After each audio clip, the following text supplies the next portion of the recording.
وہ یعنی کفار ہی ہیں جو کہتے تھے، وگرنہ ہم نے تو ادب مصطفیٰ صحابہ کی زندگی سے سیکھا ہے۔ صحابہ کیا کہتے تھے، صحابہ کے انداز کیا تھے؟ تم بتاؤ آخر کس طرح میرے آقا صلی اللہ علیہ وسلم کو اپنی مثل کہتے ہو؟ تم کس طرح حضور کی طرح ہو؟ کیا تمہاری نماز حضور کی طرح ہے؟ کیا تمہاری عبادت حضور کی طرح ہے؟ کیا تمہاری ذات حضور کی طرح ہے؟ کیا تمہاری آنکھیں حضور کی طرح ہیں؟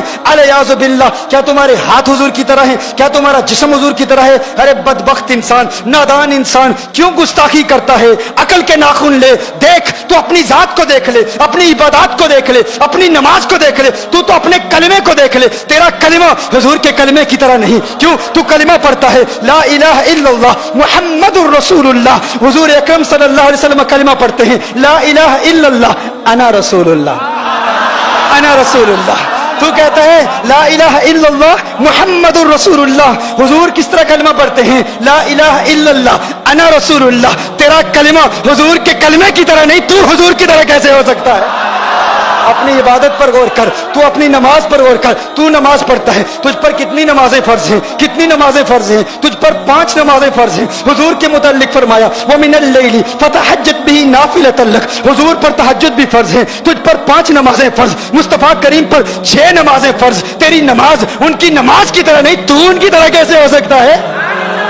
تو اپنے روزے پر غور کر لے، تو بھی روزہ رکھتا ہے، وہ بھی روزے رکھتے ہیں، تیرا روزہ کیسے ہے؟ افطاری بھی ہے، سحری بھی ہے، سحری کے وقت بھی کھاتا ہے، افطاری کے وقت بھی کھاتا ہے، سحور بھی ہے، افطار بھی ہے، لیکن میرے آقا جب صوم وصال رکھتے ہیں نہ سحور ہے نہ افطار ہے، بغیر کھائے پیے مسلسل روزے میں ہیں، اور صحابہ میرے آقا کی نقل کرنے کی کوشش کرتے ہیں، انتہائی کمزور ہو جاتے ہیں۔ میرے آقا ارشاد فرماتے ہیں کمزوری کا سبب کیا ہے؟ آقا روزے رکھ رہے ہیں، کیسے روزے رکھ رہے ہو؟ آقا آپ کی روزے رکھ رہے ہیں۔ میرے آقا نے ارشاد فرمایا لست کہیتکم، لست کہیتکم ایکم مثلی، ایکم مثلی لست مثلکم، یہ بخاری اور مسلم کی حدیث پیش کر رہا ہوں۔ میرے آقا نے ارشاد فرمایا ارے میں تمہاری طرح نہیں، تم میری طرح نہیں، کون ہے تم میں جو میری طرح ہے؟ کون ہے تم میں جو مجھ سے تشبیہ رکھتا ہے، مجھ سے مماثلت رکھتا ہے؟ میری مثل تم میں کوئی نہیں۔ میرے آقا فرما رہے ہیں تم میری طرح نہیں، میں تمہاری طرح نہیں، ایکم مثلی، ارے میں کہتا ہوں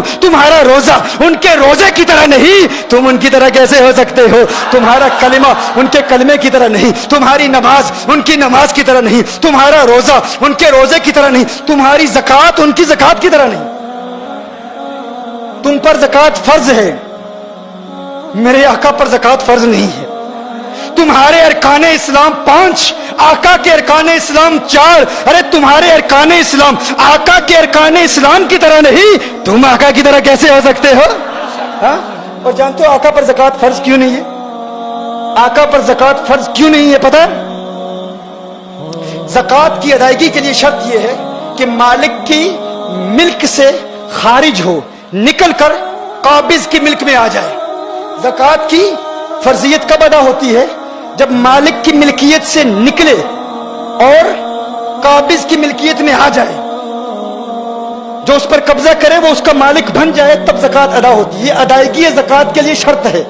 دیکھو ایک جزیہ فقہ، الولد وما فی یدہ کان لابیہ، الولد وما فی یدہ کان لابیہ، بیٹا اور بیٹے کی ساری ملکیت در حقیقت اس کے باپ کی ملکیت ہوتی ہے۔ بیٹے کے پاس جتنی دولت ہے نا، اسی لیے باپ اپنے بیٹے کو زکوٰۃ نہیں دے سکتا۔ باپ اپنے بیٹے کو زکوٰۃ کیوں نہیں دے سکتا؟ کیونکہ باپ اپنے بیٹے کو زکوٰۃ دے گا تو بیٹے کی جتنی بھی ملکیت ہے وہ در حقیقت باپ کی اپنی ہے، تو باپ جب اسے دے گا تو گویا کہ وہ اپنے آپ کو دے رہا ہے، اس کی ملکیت سے نکلے گی ہی نہیں۔ جب نکلے گی نہیں تو زکوٰۃ ادا نہیں ہوگی۔ اب سمجھ رہے میری بات؟ اسی طرح ایک اور قانون ہے العبد وما فی یدہ کان لمولاہ، یہ زبان علماء سمجھ رہے ہیں۔